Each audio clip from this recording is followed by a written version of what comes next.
¿Has escuchado la palabra duelo antes? O a lo mejor has atravesado tú por este proceso al cual se le denomina como duelo, o a lo mejor estás en este momento atravesando por un duelo, o a lo mejor en el futuro vas a acompañar a una persona a través de un duelo y te gustaría poder tener algún cierto conocimiento que te pueda ayudar. Si es así, te invito a que me acompañes en este corto video en el cual te quiero presentar una cierta información que cuando se me fue presentada, definitivamente cambió mi forma de pensar sobre la muerte, sobre el proceso del duelo y que me ayudó a poder vivir mi propio proceso con ciertas personas que necesitaba yo poder vivir. Existe una mujer o existió una mujer que se llamaba Elizabeth Kubler-Ross, que nace allá por el 1926, 1928 y que ella se dedicó casi toda su vida como psiquiatra a poder acompañar a personas que habían sido diagnosticadas con enfermedades terminales y también a sus familiares. Y a través de todos esos años de experiencia, de acompañamiento, desde un ángulo psiquiátrico médico, ella empieza a escribir y descubre que las personas atraviesan por 5 etapas. No necesariamente de que todas las personas atraviesan por las mismas 5 etapas, pero sí de que son modos concretos y claros y perceptibles en los cuales el cerebro de un ser humano tiende a meterse en estas etapas y algunos de ellos las atraviesan de forma más sana y otros se pueden quedar estancados en alguna de esas etapas por muchos años y algunas personas por toda su vida. Así que definitivamente es importante hablar sobre este tema, que en realidad la vida nos va a dar muchos eventos de duelo, unos más pequeños, otros mayores, pero que a la larga también tiene el propósito de poder enseñarnos a vivir de una forma más intensa, de una forma con sentido y de una forma más responsable, que de hecho ese es el propósito de la tanatología siendo el estudio, el tratado, el conocimiento que se ha recopilado a través de la historia y de forma científica sobre la muerte o sobre este proceso de duelo que en realidad es la ciencia de la vida. Así que las 5 etapas o las 5 fases del duelo son estas. La primera es la negación, la segunda es el enojo o la ira, la tercera es la negociación, la cuarta la depresión y la quinta la aceptación. Como te dije anteriormente, no todas las personas van a atravesar esas 5 etapas, pero muchas de ellas sí. Algunas se van a quedar estancadas, pero con una mejor información y definitivamente con un mejor acompañamiento y apoyo, esas etapas se pueden atravesar de una forma más sana e incluso poder salir de este proceso y salir de una forma en la cual obtenemos un mejor conocimiento y, como te lo dije anteriormente, incluso dispuestos a poder vivir de una forma más intensa, más real, más responsable. Así que la primera etapa, que es la etapa de la negación, es esa etapa inmediata que viene después del anuncio que se nos da de que alguien o algo ya no está, ya no va a ser parte de nuestra vida. En realidad el duelo no únicamente tiene que ver con la muerte de alguien, sino que tiene que ver con la pérdida de algo o de alguien. Podemos decir que puede pasarle a un niño de 3 años que se le murió su gatito, a un niño de 10 años que de repente tiene que abandonar una escuela y ser trasladado a otra y que cambia de ambiente y de amigos. Le puede pasar a un joven de 18 años o de 20 que tiene una ruptura de noviazgo, a una mujer que pasa por un divorcio o a una persona que en un familiar cercano o lejano ya no va a estar con ella. Entonces, todas estas son etapas de duelo que a la larga nos preparan para poder vivir y para poder también un día llegar a esa etapa que es normal, que va a ser nuestra propia muerte, de pasar de esta vida a la otra vida. Pero entre mejor lo entendamos, esto va a ser poder ser posible atravesarla de una forma más sana y también poder acompañar a otros. Así que la negación tiene que ver con esas frases de yo no lo acepto, yo no lo quiero, esto no puede estar pasando. Es una reacción automática de autodefensa que el cerebro tiene para protegernos sobre todo ese daño que nos haría toda la experiencia. El cerebro interpreta que no contamos con los recursos suficientes, posiblemente no con la educación, posiblemente no con las habilidades emocionales, espirituales, posiblemente no contamos con la actitud de poder recibir todo esto y el cerebro automáticamente, ¿qué es lo que hace? Nos mete en esta negación con una buena intención. La intención es poder defendernos de lo que va a venir en unos cuantos días. Para eso viene la negación. Es importante que tú sepas que alguien en esta etapa no necesariamente necesita consejos ni está en posición de recibirlos o de escuchar, porque sus capacidades mentales, psicológicas, o sea, las capacidades de poder escuchar, de poder aprender, de poder tomar decisiones, han sido casi, casi apagadas completamente, porque eso es lo que sucede cuando el sistema nervioso está recibiendo emociones displacenteras, como en este caso la negación. Podemos decir que nos introduce a unas emociones que nos congelan, que nos frustran, que nos mantienen quietos, porque el cerebro interpreta en este momento no hay una decisión buena, ni hacia adelante, ni hacia atrás, ni hacia la derecha, ni hacia la izquierda. Esta es una etapa en la que muchas personas, no todas atraviesan ahí, pero que es bueno poder saber que existe y sobre todo si estás en esta etapa, que la puedas comprender y que empieces a aceptar la etapa y que no la quieras rehusar. Vive la etapa, pero también es posible que puedas a lo mejor abrirte a una siguiente etapa o a un acompañamiento o a un cierto pensamiento que te pueda ayudar a poder abrirte a otras posibilidades. La segunda etapa es la etapa del enojo o la etapa de la ira. Es cuando después de la negación vienen emociones más intensas que nos hacen vertir esa energía interior hacia afuera y normalmente es cuando tratamos, el cerebro trata de buscar algún culpable exterior por esta pérdida que estamos atravesando y aunque puede ser que hayan veces que sí hay culpables exteriores, verdaderamente el buscar culpables interiores sigue siendo otro mecanismo de autodefensa de nuestro cerebro que todavía reconoce que no estamos todavía en una capacidad para poder atravesar la experiencia de una forma en la cual no nos muramos nosotros también. Entonces es la etapa donde posiblemente vamos a decirle al doctor, por tu culpa, a otra persona, nos vamos a enojar posiblemente con la misma persona que murió. ¿Y por qué te moriste?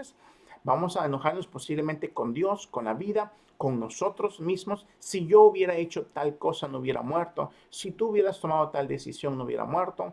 Estas son las cuestiones que suceden cuando estamos en esta segunda etapa que se le conoce como la etapa del enojo. Y te lo repito, esa etapa es una etapa normal en la que la mayoría de personas van a atravesar por esa etapa. Definitivamente no es una etapa placentera. Es una etapa para poder comprender también a esas personas que están atravesando por esos momentos porque están reaccionando de acuerdo a lo que su cerebro está interpretando. Es la única manera en la cual pueden. Y por eso como acompañantes, nuestra posición debería de ser de comprensión y de acompañantes y nunca de juzga ni de crítica. Pero si tú eres el que estás atravesando por esta etapa de duelo, en la cual estás en el enojo, es importante que pienses por un momento que en esta etapa también es un poquito peligrosa porque es muy común que lo que sientas te va a hacer daño a ti o a otras personas. Es posible que lo que digas te va a hacer daño a ti y a otras personas. Es posible que las decisiones que tomes, como en este momento tu cerebro ha apagado muchas habilidades que son importantes para el ser humano, habilidades de pensamiento, habilidades de comprensión, habilidades de ejecución. O sea, todo eso se minimiza cuando una persona está en esta etapa porque es lo que hace. Se le conoce como el modo defensa del sistema nervioso. Es como un switch que tuviéramos ahí que el cerebro interpreta que estamos en peligro. Y entonces nos da energía para poder atacar, para poder defendernos o a veces para poder huir. Y en ese estado es lo único que se puede hacer. Pero es importante saberlo porque si yo por lo menos sé que estoy en ese estado emocional, puede ser que me convenga esperarme un ratito o a veces unos días para tratar de asimilar el estado en el cual estoy en este momento y después poder tomar alguna decisión cuando ya otras emociones empiecen a venir y estas empiecen a ir. La etapa número 3 es la etapa de la negociación. Es como empezamos a negociar con la vida. Las emociones de enojo, de frustración, de tristeza han minimizado, por lo menos la de enojo ha minimizado bastante, y empezamos a considerar la oportunidad o la posibilidad de que podemos a lo mejor tomar decisiones diferentes, de que a lo mejor la etapa que está ahorita a lo mejor la podemos aceptar, de que a lo mejor podemos hacer algo diferente que minimice mi dolor y el dolor de los demás. Algo que a lo mejor me haga a mí pensar que incluso la experiencia de transición de esta vida a la otra vida de la persona puede ser más placentera con algunas decisiones. Es una etapa en la cual empiezo a considerar que posiblemente se haya algo que yo puedo hacer para yo también poder experimentar un poquito de calma y de paz. Empieza a venir un poquito de esto. Es la tercera etapa, como te lo repito. Empieza a cambiar un poquito la forma en la que pienso, la forma en la que siento, incluso la forma en la que comprendo lo que está pasando o lo que me dicen otras personas. Podemos decir que empezamos a suavizarnos un poquito interiormente, ya que empezamos a aceptar un poco. Hay personas a las que les funciona esta etapa, hay personas a las que no. Te lo repito, el propósito de este video no es decirle a alguien qué hacer, porque no se puede decirle a alguien qué hacer. Cada persona es muy diferente y hay que respetar el propio proceso de cada persona, porque cada quien lo va a vivir a su manera, a como ellos consideran que es lo mejor correcto. Y es difícil desde aquí afuera decirle a alguien que lo haga de tal manera. Pero aquí la propuesta es que si eres tú el que estás atravesando de esta manera, posiblemente tú puedas decidir, quisiera yo escuchar a alguien, quisiera yo preguntarle, pedir un consejo o pedir una palabra o un abrazo o desahogarme con alguien. Y eso puede ser que te empiece a ayudar a poder minimizar el dolor y poder ver las cosas de una forma diferente. No para negar lo que está pasando, sino para aceptar la realidad, pero de una forma sana. Según Elizabeth Kubler-Ross, hay personas que en esta etapa no les funciona mucho. Y entonces regresa otra vez la frustración, regresan las emociones displacenteras, pero en lugar de tirarlas hacia afuera, esta vez regresan en contra propia. Y entonces la persona se introduce a esta etapa que se le conoce como la etapa de la depresión, pero que es una depresión muy diferente a la depresión como trastorno mental por las cuales clínicamente personas son diagnosticadas, porque esta en realidad es fruto del duelo, es una parte normal del duelo y no es que estén enfermas mentalmente, sino que es parte del proceso. Por eso es que no necesariamente es tiempo para alguien que quiera ayudarte a sanar la enfermedad, porque no tiene esa enfermedad, simplemente es un proceso que hay que atravesarlo. Entonces, en esta etapa de la depresión, lo que pasa es que la tristeza se apodera de ti, se van las ganas de vivir, viene el vacío interior, viene la tristeza profunda y también viene lo que se le llama como crisis existencial. La crisis existencial es esa experiencia en la cual nos cuestionamos nuestro propio existir. Preguntas como, ¿para qué seguir viviendo? ¿Cuál es el propósito de que yo siga con vida? ¿Para qué yo nací? Vienen esas preguntas en esta etapa de la depresión. Y no solamente vienen esas preguntas, sino que las 5 áreas del ser humano son afectadas nuevamente. ¿Cuáles son las 5 áreas? La primera es el área espiritual, donde a lo mejor empezamos a cuestionar nuestras creencias. Y aunque no hubieran creencias anteriormente, cuestionamos o nos alejamos de la relación con la divinidad, con lo interior. Por eso es que viene el vacío. Se pierde un poquito de eso. Es afectada esa área. El área psicológica. El área psicológica quiere decir que nuestras capacidades de comprender, de actuar, de razonar, son dañadas en esa etapa de la depresión. Área número 3, la área emocional. Emociones vienen y no las entendemos para qué vienen y no podemos canalizarlas, no podemos expresarlas, terminamos reprimiéndolas y aunque nos sentimos mal, no sabemos qué hacer para quitar esas emociones. El área corporal. Nuestro cuerpo es afectado porque empieza a manifestar ciertos dolores o posiblemente ciertas enfermedades, porque también nos alejamos muy comúnmente de la comida nutritiva. Nuestros horarios de comer cambian. A veces ya no queremos comer o a veces queremos comer de más. Nuestros hábitos de ejercicio o de caminar o de estar en el sol a veces se desvanecen casi completamente. Y el área social es muy afectada también porque entonces ya no disfrutamos de amistades, ya no queremos hablar con nadie y nos aislamos y perdemos esas relaciones que son muy positivas para poder atravesar esta etapa. Te lo comento, para que te puedas comprender a ti mismo si estás en esa etapa y para que puedas comprender a otros que no están en esta etapa porque quieran, sino que están en esa etapa porque su cerebro ha interpretado que es lo mejor para ellos en este momento. Sin embargo, el cerebro no siempre interpreta lo mejor porque el cerebro casi siempre va a interpretar de acuerdo a lo normal, a lo que conoce, a la educación que tiene. Y la educación en tanatología, en el duelo, pues en realidad casi es nula para muchas personas y lo único que tenemos es lo que hemos visto en nuestros familiares, en nuestra cultura y a veces lo que hemos visto no es lo mejor, no es lo más saludable. También depende de los recursos interiores, emocionales, espirituales, psicológicos que tengamos. Por lo tanto, estar en esa etapa no es culpa de nadie. No es para culpar ni a la propia persona ni a otras personas. Es para comprender, es para poder ayudar, es para poder acompañar. Pero si eres la persona que está en esa etapa, es un momento para que tú te digas, es verdad, estoy en esa etapa, abrazo y recibo esa etapa, pero me abro a la posibilidad de a lo mejor poder ser acompañado o me abro a la posibilidad de poder a lo mejor pensar de una forma diferente. Esta cuarta etapa, que como lo repito, no todos la pasan, puede ser que cuando al fin podemos atravesar esa etapa con un poquito de apertura, de aceptación, un poquito de fuerza, de compasión y a veces de perdón, podemos pasar a la quinta etapa, que es la etapa de la aceptación. Hay personas que no pasan por todas las etapas y pueden llegar rápidamente a la aceptación.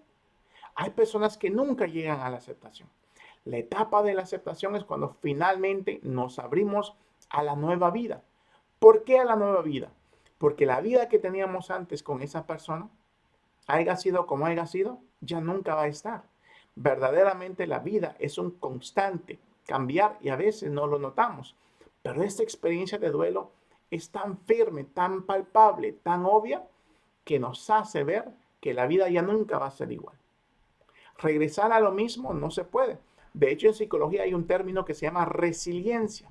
La resiliencia es la capacidad, el arte que tiene el ser humano de atravesar por momentos trágicos, difíciles, traumáticos en su vida, recuperarse, reconstruirse, reinventarse e incluso salir victorioso de esas etapas. Porque sí es posible salir victorioso de un duelo. ¿Qué entendemos por duelo en el área del mundo de la sanación emocional? Una victoria quiere decir que finalmente me abro a la sabiduría que la experiencia me quiera dar. Las cosas no pasan para aprender ni por castigo, pero sí podemos elegir. Tenemos la libertad, como decía Viktor Frankl, el creador de la logoterapia, la terapia que nos ayuda a darle sentido a las cosas que nos suceden en la vida. Él decía que al ser humano le podrían quitar todo, pero la libertad de actitud, de decidir cómo afrontar algo, nadie se la puede quitar. Entonces, en esta etapa nos abrimos a tener una actitud más correcta, una actitud de recibir, de aceptar, de abrazar lo que está sucediendo y a decir, esto es la realidad, pero también yo me abro a la posibilidad de seguir viviendo. Me doy cuenta que el sentimiento de la vida es mucho más fuerte que el sentimiento de la muerte. Me doy cuenta y me abro este nuevo conocimiento de que la muerte a lo que viene es a enseñarnos a vivir. Es a eso, a disfrutar todos los días, todos los momentos intensamente, a recibir todas las emociones, a hacer algunas cosas que queremos, pero sobre todo en este momento, a recibir la experiencia y a querer continuar viviendo. Ya sea en honor de la persona que se fue, porque en honor a él, en honor a ella, seguimos viviendo, porque seguimos aquí. No porque eso quisiera ella, eso quisiera él, sino que esa es una respuesta que viene desde el corazón, porque es una actitud y es una opción.